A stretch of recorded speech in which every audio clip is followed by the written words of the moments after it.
Lindra, and I do hope that, as usual, you're always having a wonderful time because life is for living. Now, what have I got in today's program? Quite a lot, actually, because we haven't visited Zambia for a very, very, very long time, and this gentleman I have in the studio has a lot to say. Now, on the 12th of August, Zambians elected a new president. I would say his name is HH. I think that would be easier to pronounce. Hakainde Hichilema. Yeah. Of the United Party for the National Development-UPND. The 59-year-old had tried 5 times. Remember, 5 times, and for the top job, and then he lost. He lost all the 5 times, but won at the 6th attempt. What a man. Anyway, the question now is, can he pull Zambia back from the brink? That's the question we're going to try and answer in today's program.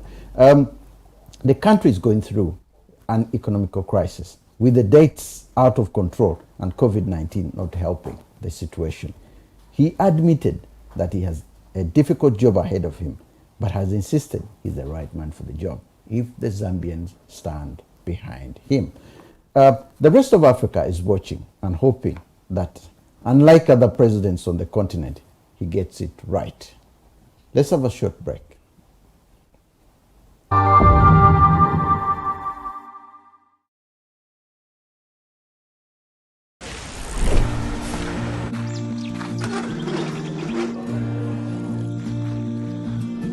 At World Remit, we understand what the journey is about. How it can sometimes take a little distance to bring us a little closer together. With ways to save more when you send more, World Remit is here for you, so you can be there for them.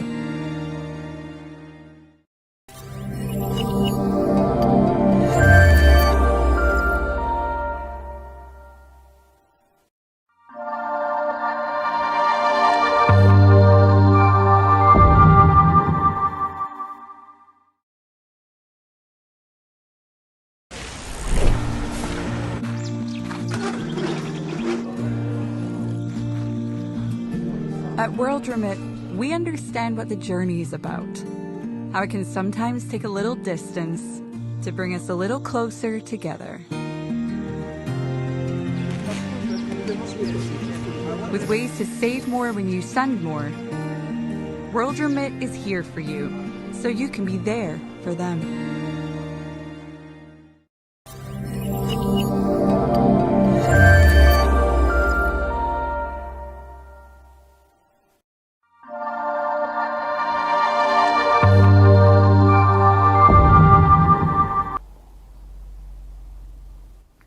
Welcome back. With me in the studio is Mr. Richard Lumingo. I got the name right. That's right. He's the Secretary of UNPD, UK and Europe. He also works for local governments here in the UK. Welcome to the program. Thank you, Steve, for having me. Okay. The key question we're all having is, the gentleman has lost 6 times. He's suddenly won the presidency. Everybody's looking. He says he's the right man for the job. And the whole of Africa is trying to look, who is he? And how come he has all this resistance to survive all this period and still come back? And now that God has given him a chance, what kind of president is he going to be? HH, his name is HH, Hakainde Hichilema. Yeah. HH is a businessman. Yeah. Of course, he's a politician. Yeah. And he comes from a humble background. Yeah. He's a man of integrity. Yeah. A man who has, like you said, he perseveres. And that's the reason why he's a businessman. He perseveres. He doesn't give up. Doesn't give up. So that is HH. HH is married. He's got his wife, beautiful first lady, and he's got 3 children. And HH did his studies here in the UK. That was his master's degree after obtaining the first degree at the University of Zambia. And so, really, HH is a man that most Zambians have entrusted to lead the nation now. And I believe that he is definitely the right man to take us into the next journey. Yeah, but the failures he has had, could this have some kind of impact in the way he's going to lead the country, or is this going to work to his advantage? The failures, you mean the failures as in not winning the elections? Winning the elections, yeah. I think we need to put that into perspective. Yeah, HH, when he took over power for National UPND, just 2 years down the line, the incumbent president died. And so you can see from there that he was not yet kind of fully known, so to say. His popularity was still growing at the time. So that is when you say he lost first time. Really, his first election should have been in 2011. He should have won then. 2011 would have been a time to say, if he lost, would have counted that as the first time. But the first time he lost was he was just coming on the scene. And then 2011, we had the elections which was won by the PF, which were the government that has just left power. So for me, I would say yes, statistically you can count the 2008, but the 2011 is, for me, is the first time out. You would say he had 5 years being in opposition, and then that was the first time that would have lost an election. Yeah, but when you look at it now, I'm going by what one Zambian journalist said. He said, look, Zambia at the moment is like a country which is stuck in mud on a rainy day with no fuel and no tires, and all the tires are flat.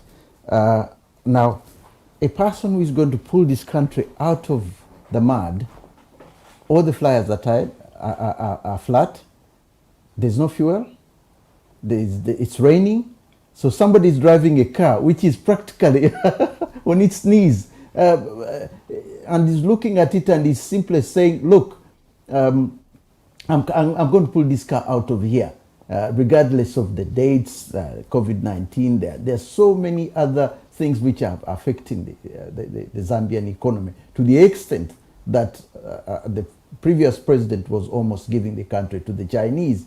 Now, how economically, if you're looking at it, where should you begin from to pull this country out of the economical crisis it is in? Indeed, it's a huge task. Yeah. However, HH, our president, is determined to pull the country out of this quagmire. Yeah. He's a man of belief. He believes that through his policies and the way he's leading the nation, and of course he will need help from every Zambian to make sure that there's a support in order to pull the country out of this quagmire and move in the right direction. Now, the analog that you used about this car stuck in the mud, the issue here is about Zambia being in a situation. What situation are we in? You mentioned about debt. We are highly indebted. Of course, There's poverty. There is no there's unemployment, high levels of unemployment.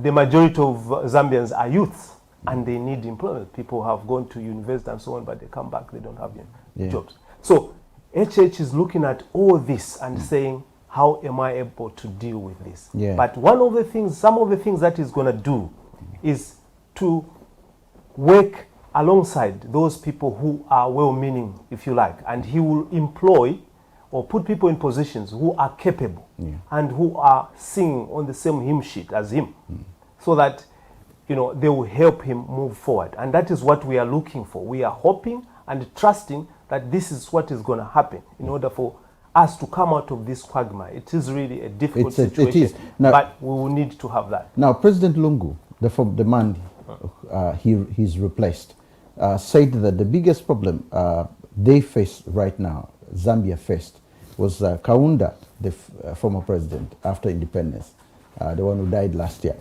failed to diversify the economy of the country. And because of that, the country has had problems. He didn't want to go to agriculture. He didn't want to go to industrialize. So there was a lot that he failed to do over the years when he was in office. So he was saying that any president who comes on after Kaunda would always find it difficult. Had he made a better beginning, then Zambia would not be in a kind of situation he's in. Is it right, the former president, Lungu? I think what I would like to say about KK. I grew up as a teenager under the KK admiring leadership. Him, KK had his moments. The dynamics at the time when he was the leader were such that Zambia was independent, and the surrounding countries, most of them were not independent from countries like, of course, Congo and Malawi were all independent. But we're talking about Mozambique, Angola, Zimbabwe, Namibia, South Africa, and of course Botswana was independent at the time. But these countries, they needed liberation. So his focus was on liberation, not necessarily entire focus. The focus, he had a two-tier system where you had basically, I would call it a two-tier system. The fact that he was looking at home and abroad, as in the neighboring country, to say how else can I help them? So in other words, what he was looking at, he was thinking, if my fellow neighbors are not liberated, then there's no need for me to be liberated. So it's better for me to have the liberation around. So obviously that took away some of the resources that we had to try and support these countries. But in terms of diversification, I think Kaunda did quite well. At the time he was the president, we had quite a lot of industries in every province.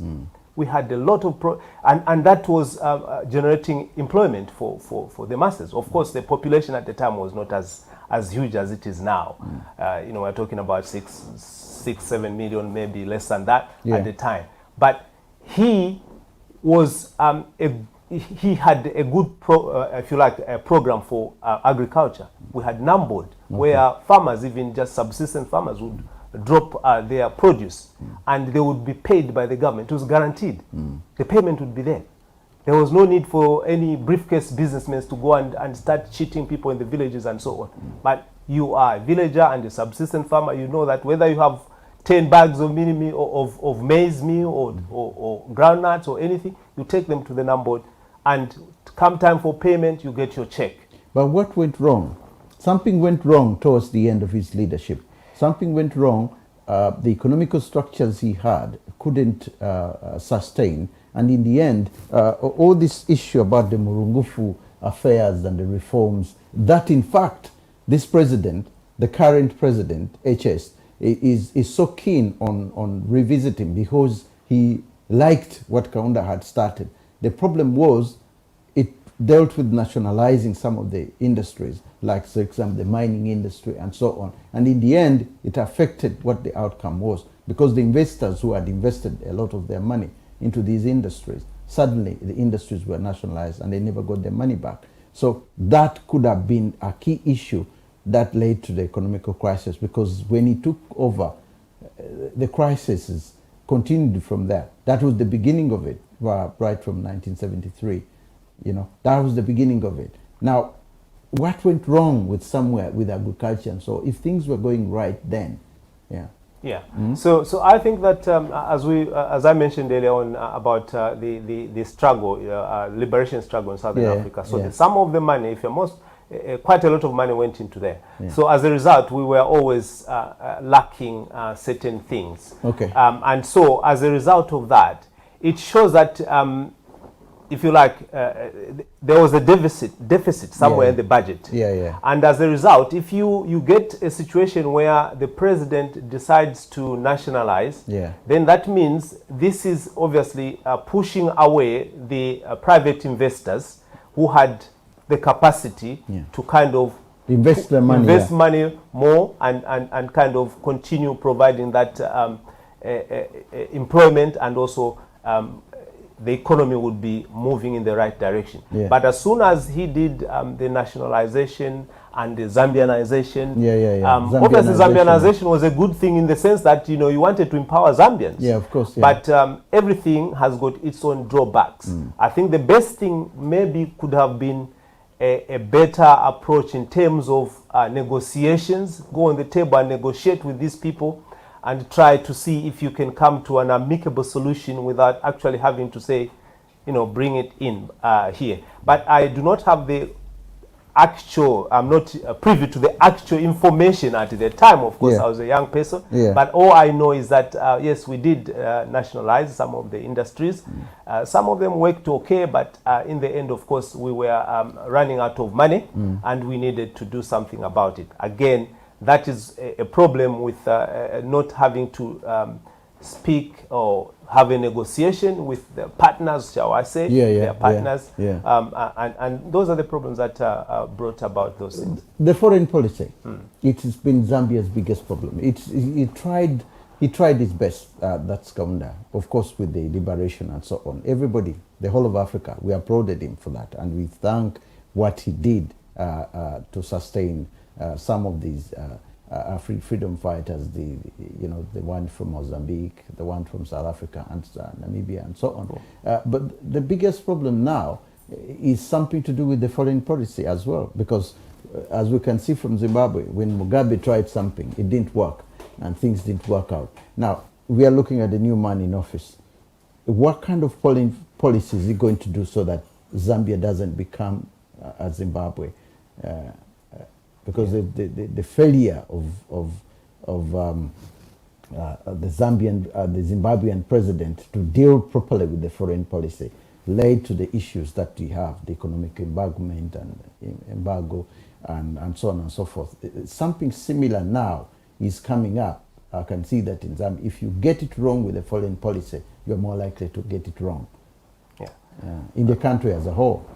I mean, like you mentioned, with the foreign policy under KK, it was more like, you know, you had a lot of people coming, the refugees coming in from different countries, and we had to accommodate them, and some of them we made them like they became Zambians. Some of them have gone back to their respective countries, and that was what was happening at the time.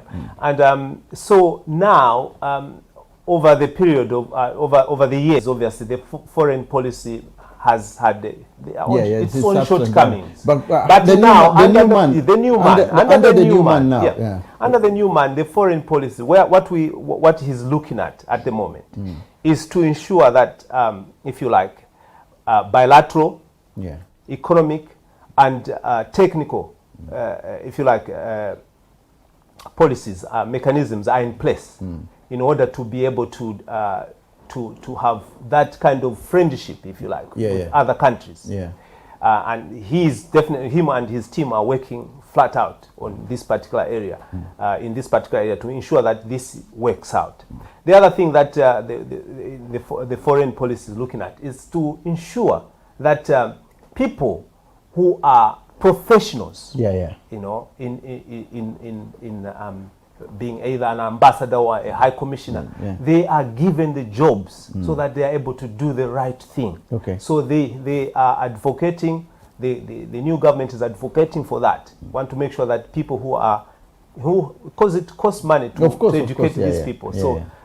These people need to get into those jobs. And another thing, just before another thing is that over the years, like I said, there have been gaps and broken relationships here and there. And there's need now by the government to mend that and put that together to make sure that where we had embassies or relationship before with other countries, we can reintroduce it. Of course, we are going to look at it in terms of finance as well. Is it worth it? Or is it worth it or is it not worth it? So we have to balance those things. And I think that those are the things that they will look into to make sure that foreign policy is kind of in the right direction. The Chinese is a key question that every African is questioning. I've talked to Nigerians, I've talked to Ghanaians, I've talked to Ugandans, and everybody says no. We don't want a new we don't want a new colonial master in Africa, but the way things are going with our debts and so on, the Chinese say, come on, take the money, we'll deal with it later. But then they come back and they said, no, we need more of this. I mean, that we are looking at that, and we are seeing how it has affected Zambia so much, to such an extent that some Chinese are now marrying our local girls in Zambia, and they're settling there. They have a police force. Some of them are serving. I mean, you're practically looking at a Zambia, which is, they're changing the landscape of not just of Zambia, but certain parts of Africa. What kind of policy do you think he would work with? Because Africa has got to be careful here. Because if you owe somebody near 100 million, because the debt is really going up, and somewhere along the way you can't pay this money. It's quite a lot of money. What do you think about the Chinese, and what do you think the current government will handle this situation of Chinese? Yeah. Thank you. You know, what it is that you know very well, if somebody lends you money and you can't pay back, they will do anything to you to get their money back. And you are at their mercy. Yeah, of course. So, firstly, the Chinese, if I think it's right probably to say the Chinese are the biggest lender in the world. Of course, now, right now, the Americans are borrowing from the Chinese. Of course, yeah. But I think the key thing is, before you borrow, you have to plan it. You plan, you get the money, and you know exactly where the money is going to go without misusing that money. Maybe it's the case that we have borrowed and we have misused the money already. Because the thing I'm trying to trace here is that the former president has already, the former government already borrowed money from the Chinese. Already they borrowed money. Now the new money is coming in. There is a debt already at the table. Indeed. Now he's got to deal with this debt, and on top of that, the economic crisis hasn't gone away. He still needs more money if it's to, you know. Of so course. the idea is to pump more money into the economy. But the more money you're going to pump in the economy has to be borrowed money. Okay. Because the resource you have is not enough to sustain the government in office. Absolutely, you're right. Yeah. But what the route that the new government, the new president is taking, this is a route. He's a popular man. Even when he went to is at New York for the General Assembly. The UN, he was very welcome by the International Monetary Fund. Of course, they like to lend, the World Bank and so on. Now, because he's a businessman. He knows, he's very, very intelligent man.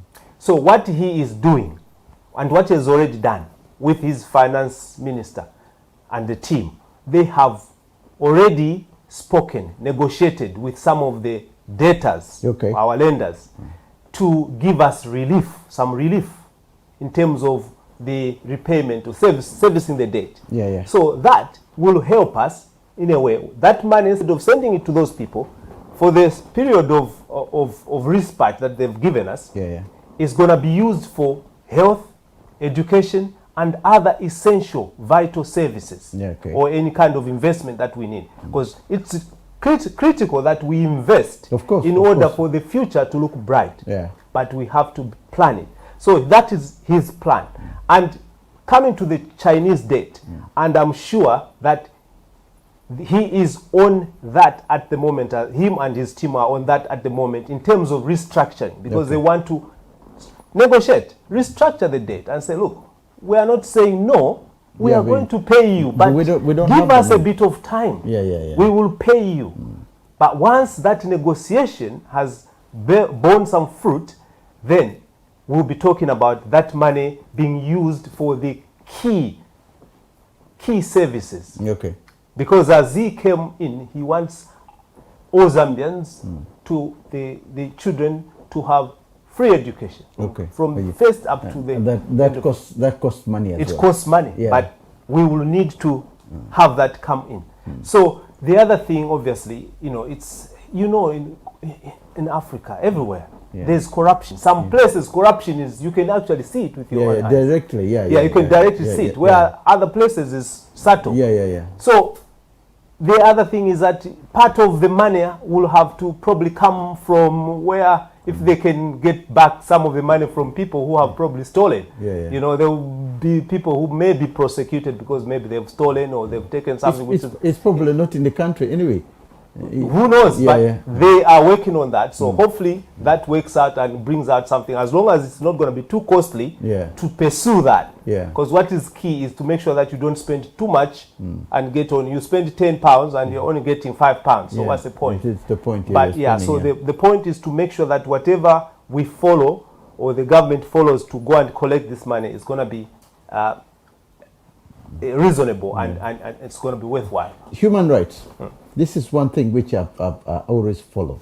And there is a lot as far as human rights is concerned. And the number of people that former President Lungu, you know, has there was a lot of abuse of power. And Despo Machati, the Amnesty International Director from the Eastern Southern African region, was actually saying that one of the first things he needs to do is to make sure that the human rights in the country, I mean, issues like, for example, arresting of people with no charge, the beatings of people here and then. There's a lot that has been going on to try and shut down people from doing certain things, and other people arrested for no reasons at all. Now, this human rights record is something that he has talked about before when he was campaigning, and he has said it's one of the things that he's going to put right. But so far they are telling him that there are some people who are still in prison, and he hasn't acted, and he's been in office for almost a month. Now, 2 months. So he needs to make sure that the human rights issue is dealt with. How is he going to tackle this? Because these are the same people who've been making a lot of noise for the former president, to try and see that, you know, they've been making noises. He puts them away so that he can concentrate on what he's doing. Then he doesn't release them. Things are happening. How is this one going to correct that? He's an advocate of human rights. He is really a kind guy. He's very kind. He comes from humble beginnings, and what he has done already, he has spoken and said to institutions like the police that people can be bailed out, they can be given police bond. And so that has already happened. That's one of those things where somebody has been arrested and the same day or so they've been released. And whereas before they'll be arrested on a Friday, they'll be staying in the prison until into the cells until the following Monday or something like that, and so on. But he has, so that is an example of what he's trying to do. But the thing is, it's sad that we are given the tag, so to say, that, you know, we have over the a few years that have passed that we have infringed on human rights. HH is an advocate who wants freedom of expression. Of course. Nowadays, people can express as much as they like. They can even, some of them, they can even insult. Some of, you know, they are free. There's so much freedom. They can express themselves. They can talk. They can meet.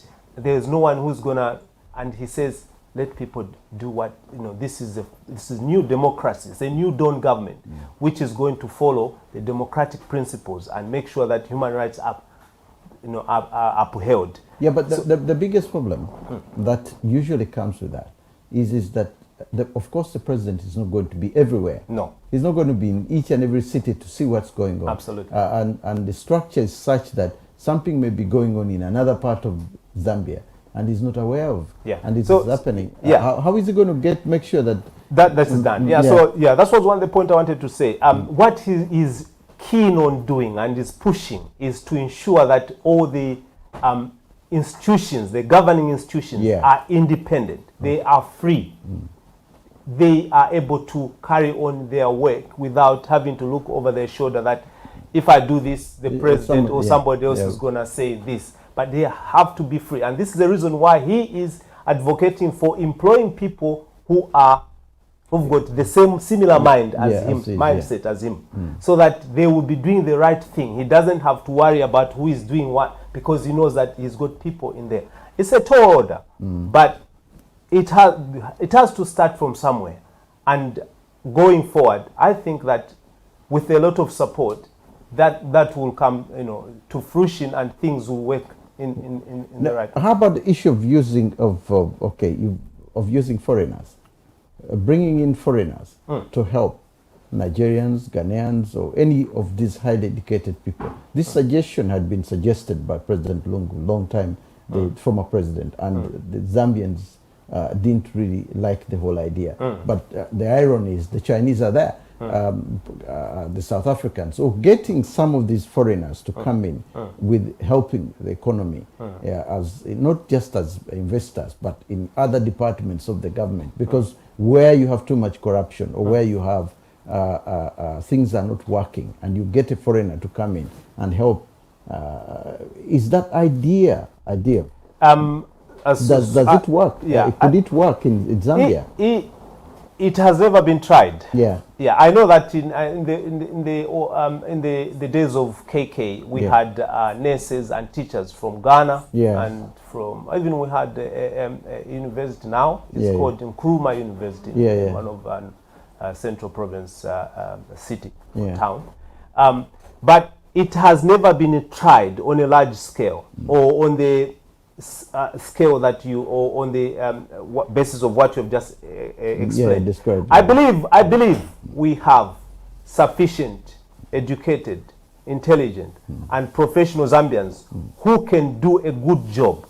However, we need to be able to lure them back into Zambia. Yes, and there's a lot of people in the diaspora. Even in Zambia, there's a lot of people who are educated, but it's just again the mindset. Somehow we need to change some of the mindset that people have, and make sure that this is what we want. And you are in government as a servant. So let's do something for the people, for the nation, rather than for me. So once we work it that way, we're not saying that we're not open to people coming from other countries. Well, Africa, we're in Africa, and so on. But obviously that is an immigration issue which has to be dealt with there at each point, and that shouldn't be a problem, as long as that is part of the policy of the incumbent government, if you like. But so now one thing which Zambia doesn't have, and this is something that maybe we should try and emulate in other parts of Africa. You haven't, ever since independence, you haven't had a military coup. You haven't had issues where tribes are fighting, another tribe is fighting another tribe. How can I describe this? It's been a peaceful country ever since. The people, can challenge here and there and act, but they don't really, they're not violent as such, the way you're hearing the constant issues that are happening, like in Ethiopia at the moment and other parts of Africa. This comes down to what? Is it you have mainly the Bantus on their own, or is it simply a question of God-given that you got about 60 to 70 tribes in Zambia? 72 plus. 72 plus tribes. And in Nigeria, they have, I think, about 200, but the crises are there. In Uganda, we have about 34, and the crises are always there among the inter-tribals and so on. How is it that? Is it because of Kaunda? How did you manage to have all these people in one country? You don't have somebody saying, we need to be the next president of Zambia. The way Nigerians are saying now, we need an Igbo man as the president. We need. How does this happens? Is it a language that you hold together as a country? Yeah, so it's interesting actually. Obviously, one of the things that I say is that we thank God that we are in that situation as an example to a lot of African countries. We will say we are an example. We don't have, we have not had any ethnic or fight like that. But credit should be given where it is due. Yeah, of course. Kenneth Kaunda. One Zambia, one nation. When we were growing up, it was one Zambia, one nation. And what that entailed, it was it became in the minds of Zambians Zambian, that we are one Zambia. We can intermarry. You know, so it becomes difficult for somebody to say, to start fighting somebody else. Maybe the wife is from that tribe. Or maybe the husband is from that tribe. So why are you fighting that person? Because when you go home, you won't be at peace. So that in itself, Kaunda brought about all this, and he made sure that he kind of kept on pushing, and where we are now, we do not even a moment think about Zambia being divided and so on. But of course, we had our moments in a few years back, up to the elections, where there was a lot of talk about tribalism and so on and so forth. But that's in the past. We want that to bury that. It's not part of the Zambian mentality, really. Seriously speaking, it's not. It's one Zambia, one nation. So those tribes that maybe want to feel that they are more spiritual than others, it shouldn't be that. We should be the same. And even the cabinet itself, by the president, must reflect of that. Must reflect across the board. That not just the ministers, even in boards of directors, everywhere in these independent. So they will be independent, I'm hoping, for the next however long. But independent institutions that are governing institutions, we must have people from all over the country to represent each.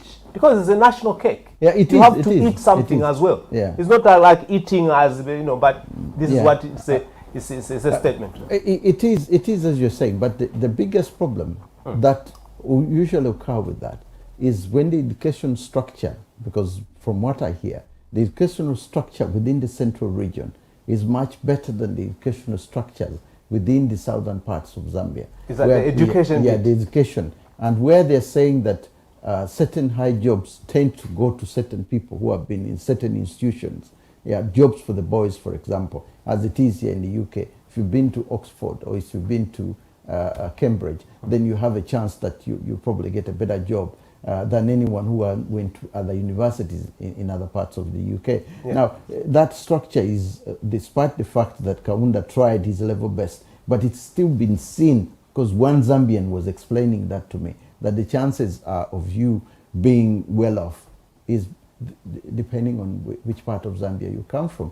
And I said, well, if that's the case, then okay, this could in future bring some kind of problems for you. Is this kind of thing existing at the moment? To be honest, I think it did exist in the past. The government that just lost their power. The elections, it did, because when if you looked at the people who are employed, even the ministers and across the boards of directors, the names are there. I mean, it's not like someone is lying. The names are there. You can tell which areas of the country are being dominated in these areas. But the point you mentioned about Southern Province having not favorable education, that's not correct. We have very good schools in Southern Province.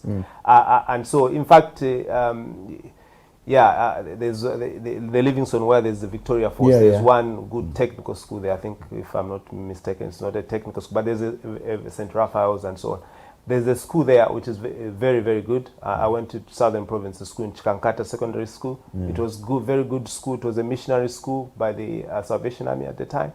So very, very good schools, Rusangu and so on, schools. So education under Kaunda and so on was well spread out, and I think now I'm forced to believe that there was a deliberate approach when taking students into university. Of course, you had to achieve certain points very well, but obviously there must have been a deliberate approach to say, okay, we need to equalize rather than have fewer people from this region and have more here. We need to kind of balance it. Even if some provinces, of course, they had a lot of people, population-wise, they had more than the other, but you need to have a good ratio.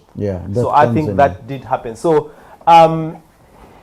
in terms of, like you said, the problems of people saying that they are not going to be wealthy enough because they come from...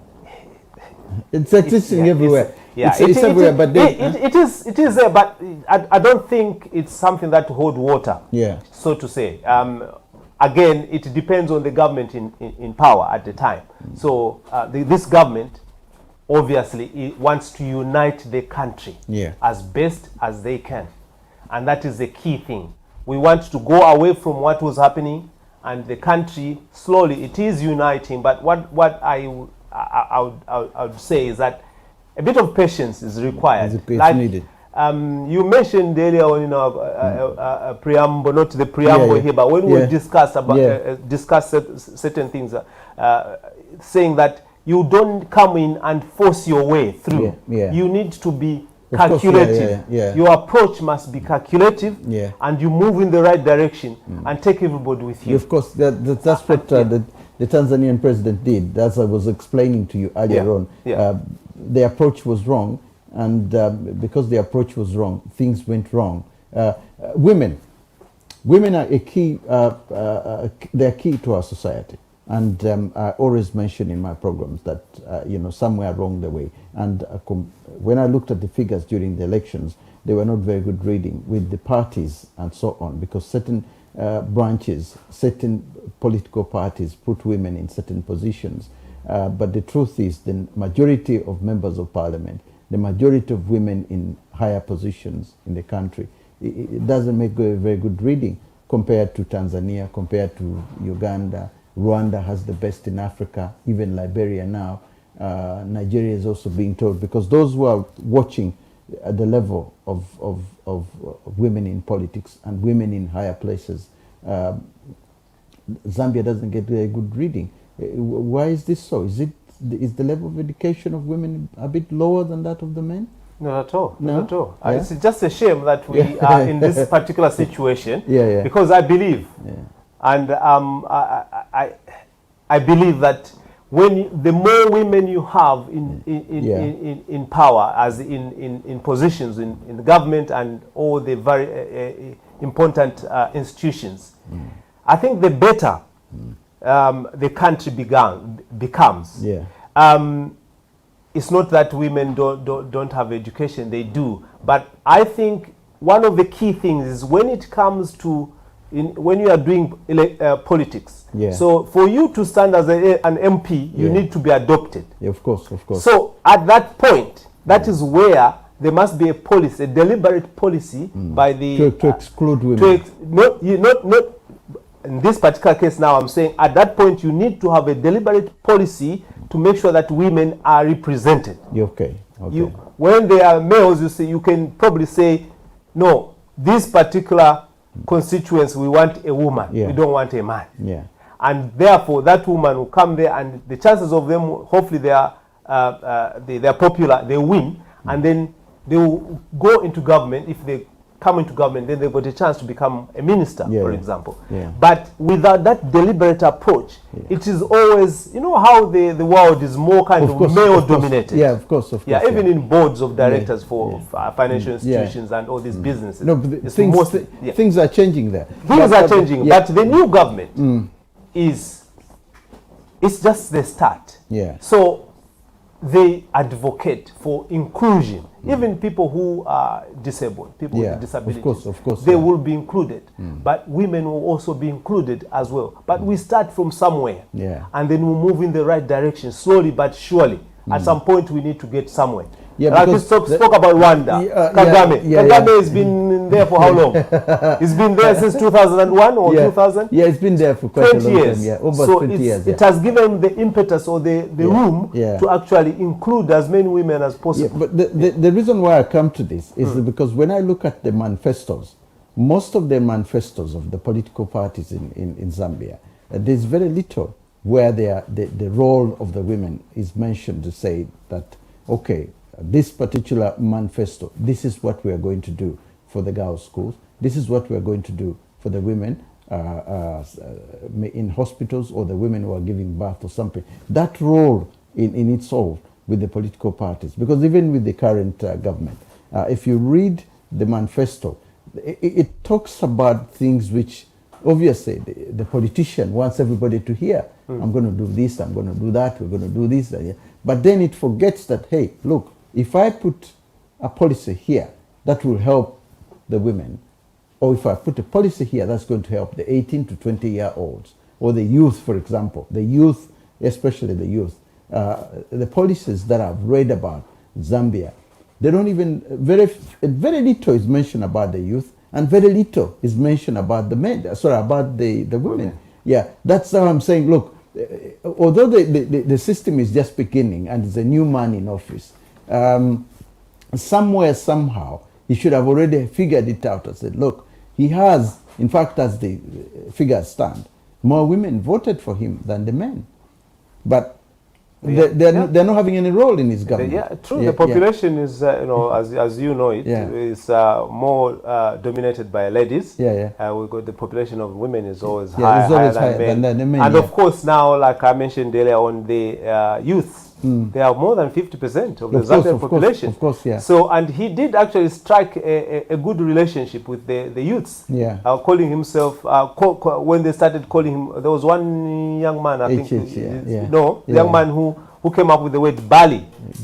Bali as a father, he's my Bali, means is my, so they called him Bali, and he picked it up from there. Okay. And as a result, that became like, the name that even now they still call him Bali, Bali, our father is here, our father is here. So he did strike a chord with them. Okay. Yeah, so with the youths. Now, the ladies, the women, he has a plan. For the women. He has a plan for the women, and even in appointing, he's got the right to appoint a certain number of people as members of parliament, and also to appoint them as ministers. And he can also appoint them in certain. He's got the constitution allows him to appoint them in certain institutions as well. So he is still doing that. He hasn't even completed doing the appointments. And people are becoming impatient as well, because he's going slowly. If you go too quickly again, you're going to go over the cliff.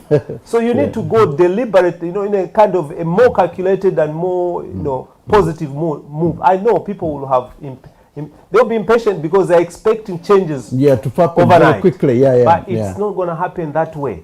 We need everybody to try and support this man. Give him be patient and give him the support. You were patient enough when we were going through whatever we went through over the years. So give him a little. He's just been there less than 2 years, 2 months, and give him the support. And already, it's. I think all that comes about because when you're reading something that he said at the beginning, or some things that he has promised to do at the beginning, and then you're saying, okay, he's promised to do that, but how long is it going to take to do before he goes ahead with that? Can he do it quicker? Because people always want results. They're looking for results quicker. Now, the diaspora, Zambians in the diaspora.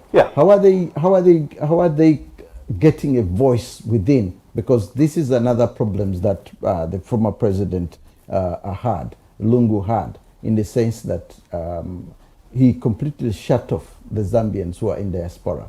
No matter what they were saying, things were not going through. In fact, he visited, I think, South Africa or another part, and the Zambians were almost throwing stones at him. He couldn't make a breakthrough with those in the diaspora. Now, how is this man going to make a breakthrough? Because you have a huge Zambian community abroad, and that sends a lot of money home. So that is a lot of... It's true. It's very true. That is a lot of impact on the economy of the country. So it's very true. You need to have them having a voice as well. Absolutely, and the new Dawn government has given, it has indicated that it is interested in the people in the diaspora. Like you said, a lot of money is sent from the diaspora to send to relatives and so on. And what should be happening now should be, there must be an open conversation, some platform where we can have a discussion and say, okay, what is it that you can offer us? If there is something we can give, that is. What is it that you... But at least there is something you are saying. This is a platform. If you have something to offer, you come and talk on to the us. Platform. So, so we send lots of money. But that is what's happening at the moment. And so what is key is that the government now has indicated that they will try and make business easier. They have indicated that there's business to be had. Any Zambian is free to do business back at home, and the government will help them do that business. So the issue is also to reduce the bureaucracy that there is, because sometimes you want to do business and you have to go here, there, and there. Before you know it, you are tired. It takes you 1 week before you can get maybe a certificate to do investment. So you need to reduce that to even 1 day, if not two, as best as you can. You need to have to. But yes, the diasporans will be given a voice, a platform to voice out. Okay, we're coming towards the end of the program, and I just want to find out, you support the president, you want him to be given the chances. If you're called upon tomorrow to join the cabinet, are you going to rush in straight away? And because and how do you see the future of the country? Because the future is ideal, because what we are talking about is that anything can be done, anything can be on paper. It's easier to sit down here and give out a blueprint of everything. But like they say in my tribe, even the Swahili say, "Mudongo na jenga nyumba." The mouth, you can build a house with your mouth. But the reality itself is different. When you see the reality in the first 2 months, with all the support that you have, the future of the country as a whole, is he going to hold it with his past experience? Is he really, or is going to rule the country like a business, like Donald Trump tried to rule America? He's a successful businessman, but politics is a different game altogether. He has been in politics since 2006, so he's learned quite a lot. So first thing is, if I am called to go in as a cabinet minister, no, not for me. Obviously, there are people who have worked really hard out there who deserve that. But for us, it's support. We give the support, and we have given the support as best as we can. It can be, financial support, can be even just talking and saying things, and the people pass on that message. That is key. But the future, I think the future is looking bright. The fact that as soon as he was elected, we had certain things. People were being mugged, being beaten in bus stations, in markets, and so on. Those people, all of a sudden, they disappeared. Just as soon as they heard that the man is there, they just disappeared from nowhere. So that has brought about a lot of happiness among people. They are free to roam about. So that is key to showing that something has happened. The currency itself was going at £1 per 30 kwacha. So now it's trading around 23 per. So that, and even the dollar also has gone down. It was over 20, now it's probably about 17, somewhere there, 16, 17 kwacha per dollar. So there's a lot that is, but what is key, the man is determined. We employ people that are similar minds. He will employ professionals. He even said himself, he said, if you want to join this group of team, don't think that you're coming here to steal or for corruption. So he wants people who are committed to serve. He's there as a to serve the people, rather than to lead as a leader who does not want to serve. He wants to serve the people. That is the key. I'm looking forward to a prosperous Zambia, and that will happen. But we have to be patient. It have to be. It's that message that has to go to them. And when you are going to say that they have to be patient, the world is not a patient place. The world requires results. And results require you to be able to say that, listen, this is what I've done today. This is what I've done. Because sometimes it's a question of we are going to do it. We are going to do it. And we put it down. Like I said, the mouth can build a house. And then in the end, what you think of what has come down doesn't really come with what the expectations are. So I look forward anyway to come back at some point in future and say, this is the achievement the man has done. This is what he has built. This is what he has done. I really look forward to that. I'm looking forward to that as well. And he's a practical man, and I think we support him. We trust what he says. And I just want to say thank you very much for coming here and tell us about Zambia. And I do hope that we'll be together again at some point in future to learn more and to see more of the achievement that the man has provided. I just want to say thank everybody for listening, for viewing us, and I do hope we'll be together again for next week's edition of Africa Speaks. Thank you, and may God bless you all. Thank you very much for having me. Yeah.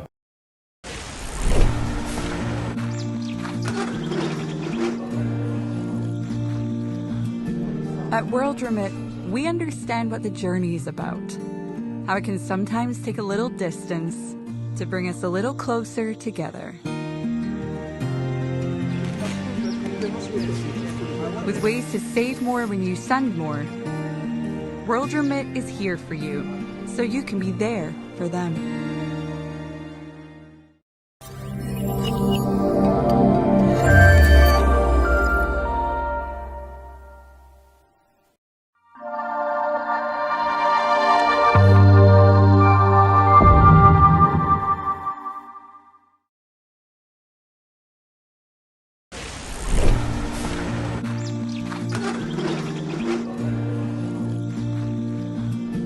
At World Remit, we understand what the journey is about, how it can sometimes take a little distance to bring us a little closer together. With ways to save more when you send more, World Remit is here for you, so you can be there for them.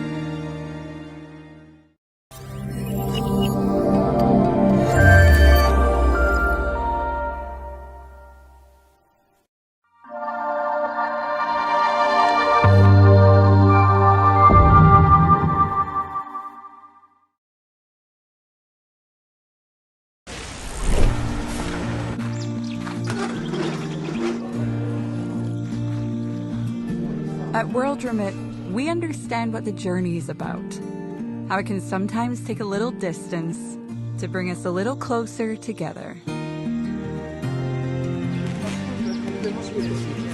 With ways to save more when you send more, World Remit is here for you, so you can be there for them.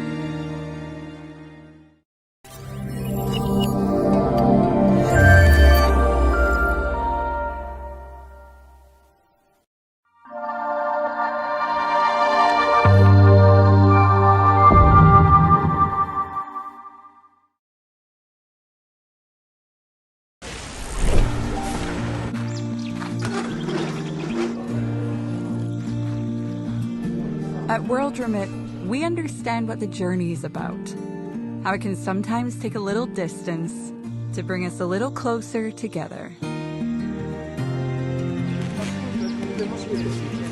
With ways to save more when you send more, World Remit is here for you, so you can be there for them.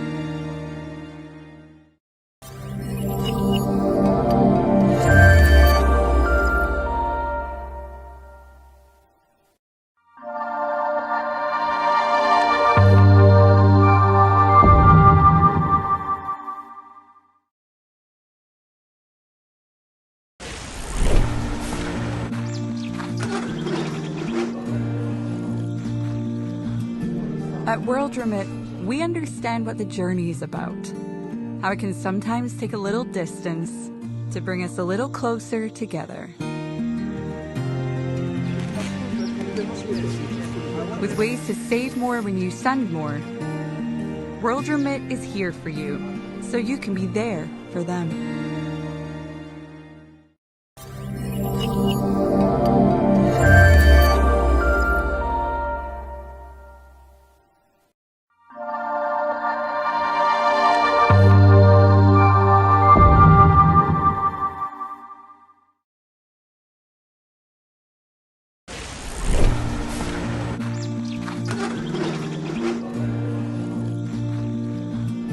At World Remit, we understand what the journey is about, how it can sometimes take a little distance to bring us a little closer together.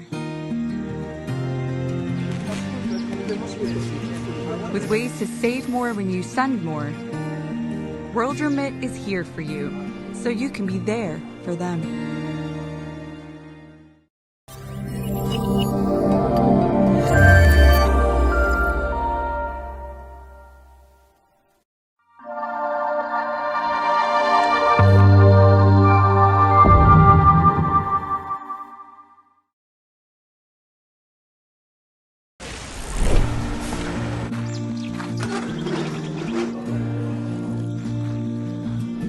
At World Remit, we understand what the journey is about, how it can sometimes take a little distance to bring us a little closer together. With ways to save more when you send more, World Remit is here for you, so you can be there for them.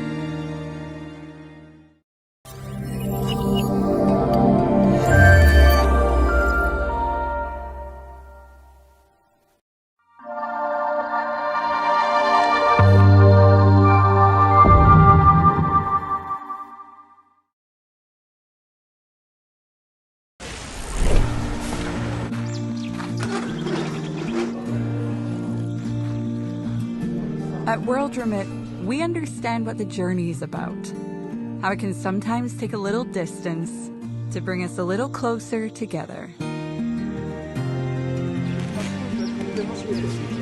With ways to save more when you send more, World Remit is here for you, so you can be there for them.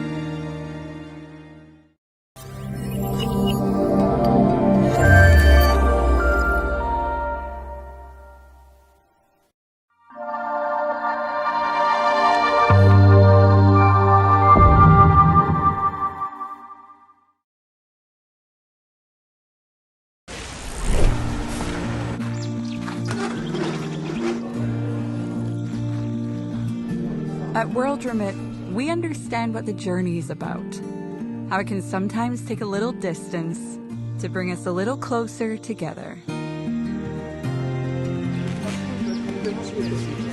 With ways to save more when you send more, World Remit is here for you, so you can be there for them.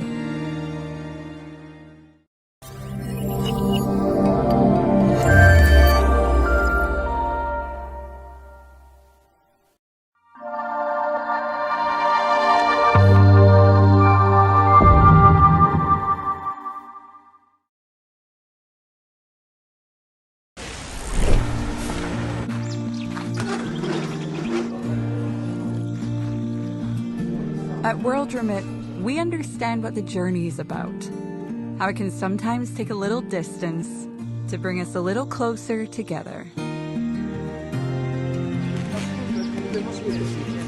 With ways to save more when you send more, World Remit is here for you, so you can be there for them.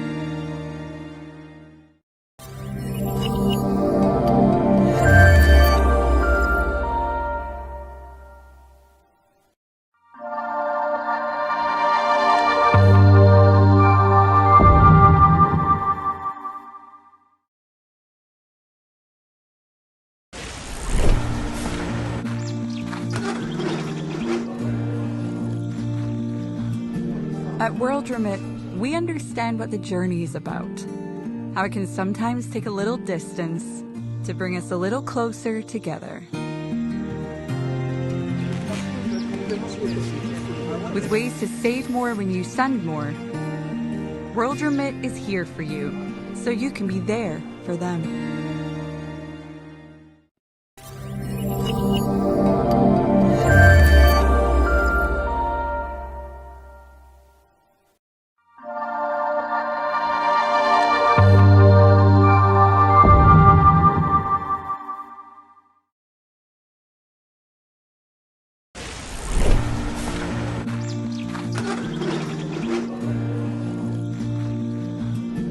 At World Remit, we understand what the journey is about, how it can sometimes take a little distance to bring us a little closer together. With ways to save more when you send more, World Remit is here for you, so you can be there for them.